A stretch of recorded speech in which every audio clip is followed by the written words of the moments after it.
mgbede ọmanụ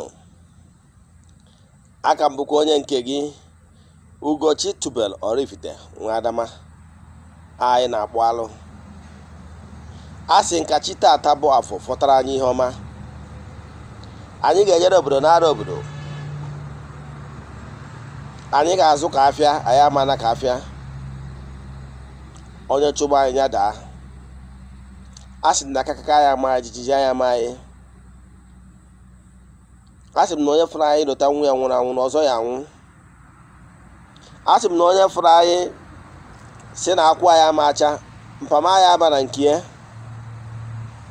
asị m ebe bere ugobere nke si ibi ebe na ya gosi ebe ọ ya ebe ọ bụrụ na o gosiri ebe ọ ya ebe nkunye akwa ya ihe m kwuru asị m na anyị ga-ede ude asị m na onye si n'ife ọmụ na anyị na-eme ama enwe isi si were isi onye ahụ tinye ka ihe anyị na-eme wee nwe isi ise ọmụ kwuru abụ m onye mgbasa ozi ọdịnala Igbo bụrụkwazi onye isi nchụaja na Ugochi tubelu ọdịnala temple abụ m nnukwu ụkọchukwu onye nchụaja anyị na-agba afa nke ọma afa miri emi anyị na-alụkwa ọrụ mmụọ dị iche iche n'Ugochi tubelu ọdịnala temple anyị nwekwara ndị oje ozi ndị na-enyere m aka maka na ọrụ anyị na-arụ n'Ugochi tubelu dị too much every day ọbụla ọrụ mmụọ a na-arụ dị too much bidogoro n'ịgba afa maka anyị na-ewepụta ohere gbara ndị mmadụ afa miri emi site n'ọrụ mmụọ niile anyị na-ewepụta ohere n'ọrụ ndị mmadụ ọrụ everyday kwa ụbọchị ọbụla bụ nkwọ bụ ụbọchị anyị ji egbu ebunu yes ụbọchị anyị ji egbu ebunu iji wee kene mmụọ dị iche iche anyị ji alụ ọrụ mmụọ na-apụ apụ mmụọ na-eji obodo oyibo onye eji ojeredizie ya mmụọ na-abụ mmadụ na-eme biznes zipụ ngwa ahịa ya o zipụ mmụọ anyị ya so ngwa ahịa ya bụrụ eskọt ya ahịa naruo n'udo onye rụ ụka ọfụ n'anya ihe enyi maka ịbịa n'ụbọchị taa bụ ka nkọwa ngalaba ihe gbasara ajụjụ sitere na nkụzi anyị kụziri mgbe gburugburu oge tegoro aka gbasara reincarnation part 4 ihe m chọrọ ka nkọwa na ya bụ ajụjụ ndị mmadụ na-ajụ wee kwuo na o nwere onye nọ n'ụwa now nọ na this world for the first time. Some of us have been here 3, 4, 5, 6 times. Wee kwukwa na o nwere ugboro one mmadụ ya abịa n'ụwa ọ bụrụ ihe e nyere onye allocate ka e nyere onye a n'ụdị how many times onye ga-abịa. O nwere onye nwere ike ịbịa to 10 times, nwee onye nwere ike ịbịa more depending na how long onye anwa na-anọ na each one ọ bịara. Ịghọtara ya? E nyere any human spirit assign ọrụ ọ bịara ịrụ n'ụwa, nyekwazie long time enough nyanwa if you feel that mission enyere ya. So na onye ọbụla bịara n'ụwa bịacha onye ọbụla ọ nọtara na nke ọ nakwa akarịkwa over whatever activities, the goods and the bad o mere n'ụwa nke to the next world. Now mana ihe m bịara taa ka nkụzie maka ya bụ okwu ndị ụka ọbịa na-adị ekwuwe na-asị na ụgwọ ọrụ nke onye mmehie bụ ọnwụ. Ịghọtara ya? Nwere na-achọkwa ka m bịa ka m reviluo death n'onwe ya abụrụ ihe ọjọọ. Death is inevitable. Death is a natural cause. Death bụ the laws of nature. Na ihe ọbụla nwere mbido nwere njedebe. Ịghọtara ya? Ndị na-ụka na-abụ mmadụ nwụọ ha na-edebe ahụ na onye anwa na-akwụọ na ya. O nwere ka ndị mmadụ si aghọta ya, ọ dịka asị na onye nwụọ na onye mmehie na mmadụ nwụọ etu a, ụfọdụ a na-aṅụrị ọṅụ sị na ọ nwụrụ ime mmehie na onye njọ na o mere nke a. Ịbụ Chukwu na-ekpe ikpe, ịbụ the laws of nature in place na-eme judgment. Don't judge so that you will not be judged. Ọ ya akwụkwọ ndị okwu kwuru. And all laws of nature, na ihe iji tụrụ mmadụ ka a ga-eji wee tụrụ gị. Ihe isiokwu nji n'ụbọchị taa bụ na onye ga-asị na ụgwọ ọrụ nke mmehie bụ ọnwụ. Enwe ndị ụka ọbịa ifu ihe n'ime ndị ha tinyere n'ime ndị be anyị bụ itinye anyị ụjọ, bido gwaba gị na eluigwe na o nwere ebe a na-akpọ ọkụ mmụọ, nwee ebe a na-akpọ eluigwe, tinye ụjọ n'ahụ. Ụjọ a so na one of the system and method ha ji wee rie ọtụtụ ndị mmadụ. Ihe na-abịa n'ịkụziri ụbọchị taata bụ asị na ọnwụ bụ ihe sere na ụgwọ ọrụ nke onye mmehie. Onye ọbụla mmehie nọ, whatever you sow is what you reap. Go and read Galatians chapter 6 verse 5. Or say God can never be mocked. Whatever you sow is what you reap. Let me tell you one thing about death. Death is natural law that everybody face. Yeah, Jesus, yes. Go on, you call me an enemy.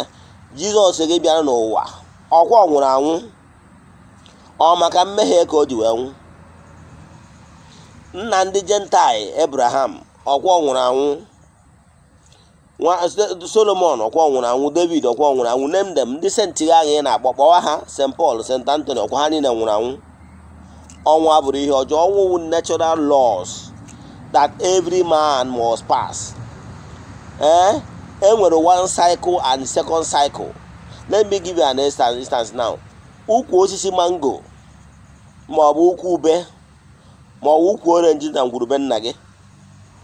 Ukwu mango a, o nwere ukwu orange dị na be nna m. Ukwu orange a ọ dịbalụ mgbe anyị dị n'ụmụazị digidokwa. That if I were not mistaken, ukwu orange a nwere ike dị more than 30 years before finally nwụọ ọnwụọ. Ịghọtara nna akọwara gị ọnji a ka o ji wee nwụ. Ukwu ọjị anwa karịgoro 100 years ọ finally ọ bụrụ na ọ nwụrụ. Ọnji a ka o ji wee nwụ. Kedu nje o mere n'ebe ahụ ọkwụ? Lisa anyị na-agaghị na kọmpaụndụ gị, ọnji a ka o ji wee nwụ. Antị na-agagharị kwunu, ọnji a ka o ji wee nwụ. Mbe nọ n'ime ọhịa, ọnji a ka o ji wee nwụ. Ana m achọ ịkọwa na enwere natural time for to be born and to time to go back and recycle, understand, and come back. Example, ọ bụrụgoro na laws na-agwa anyị na ọ bụrụgoro na iwere ọka kụọ n'ala, ọka ya anwụ, ọnwụọ ya anwụ ogo ya rotten, lee ule, o lechazie ule, o wee were awọrọ ọfụ wee pụta wee mịa mkpụrụ. Ịghọtara ya?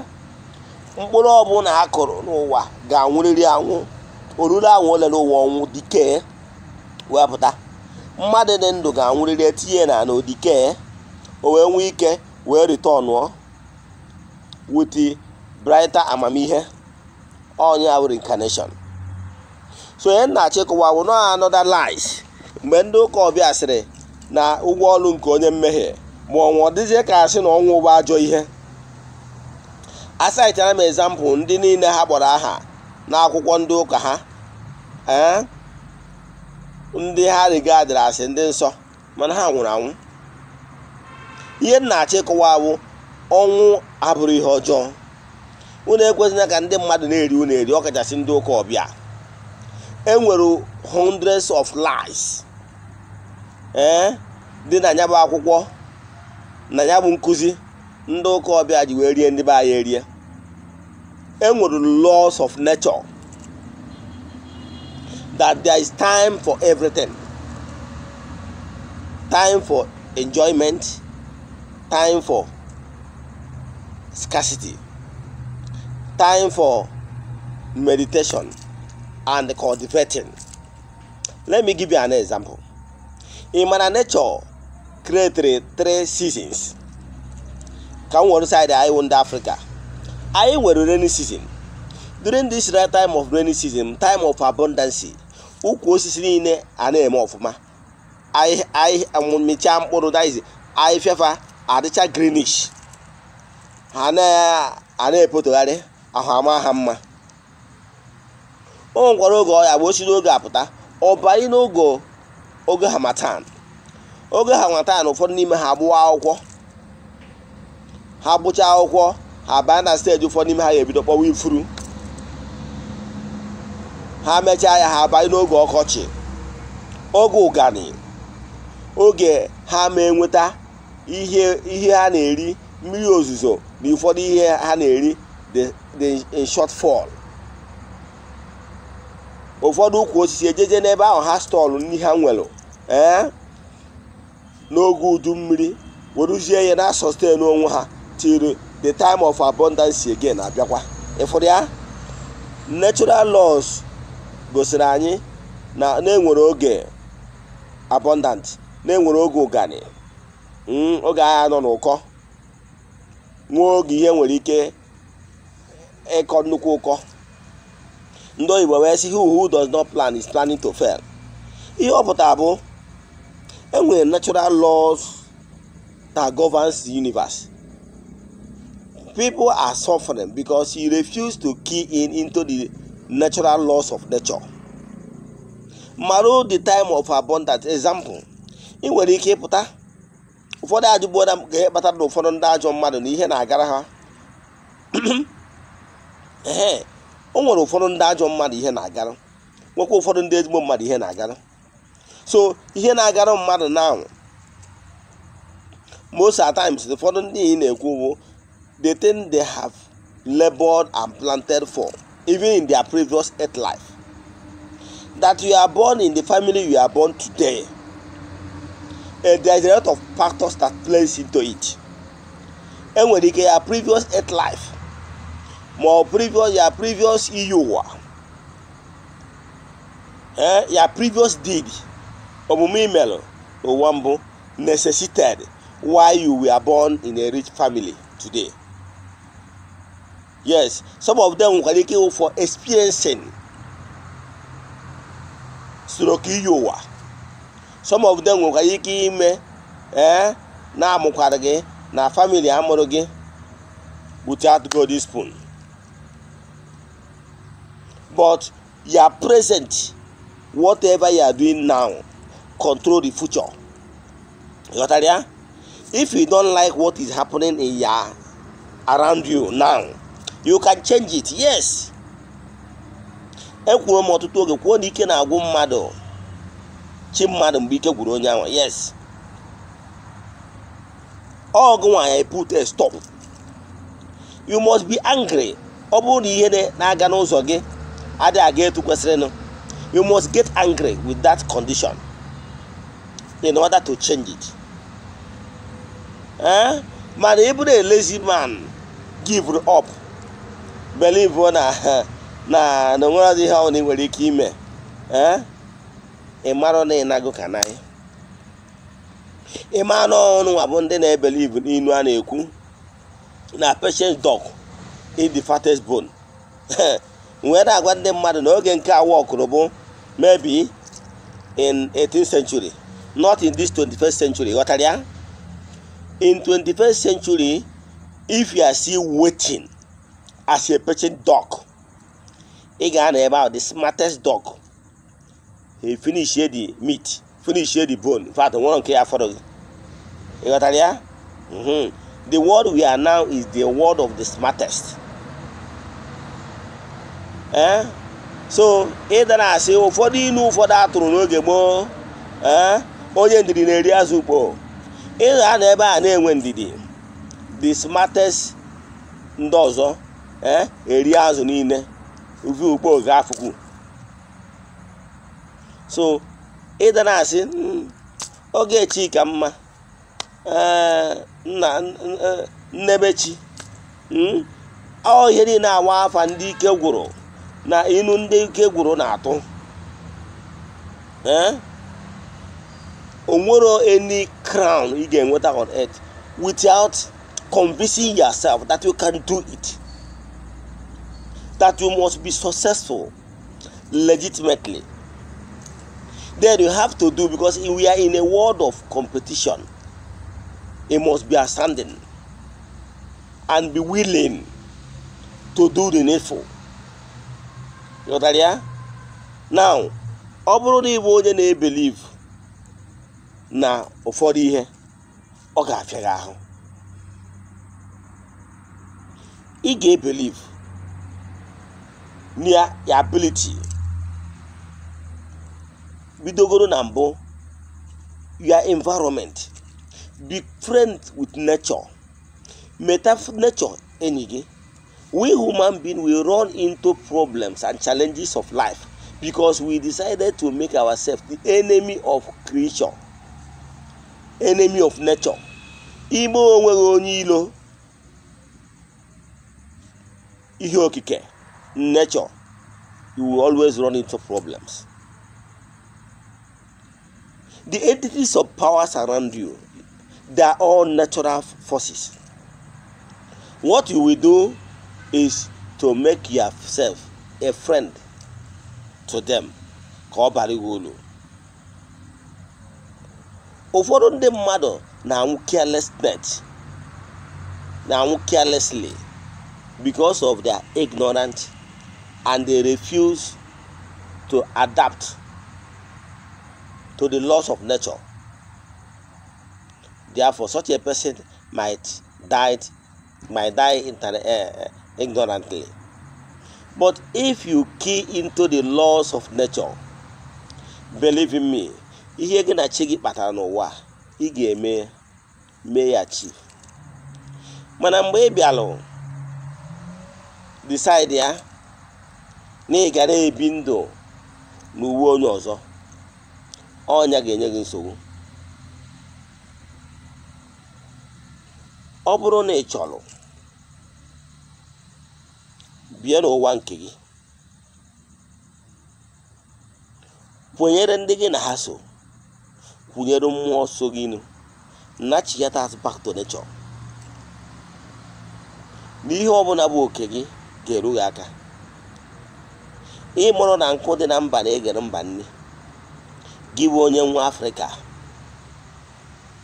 Ị mụrụ na ọ bụrụ na ikie in with their natural forces that is homogeneous to yourself, your race, in where supporters in the spiritual.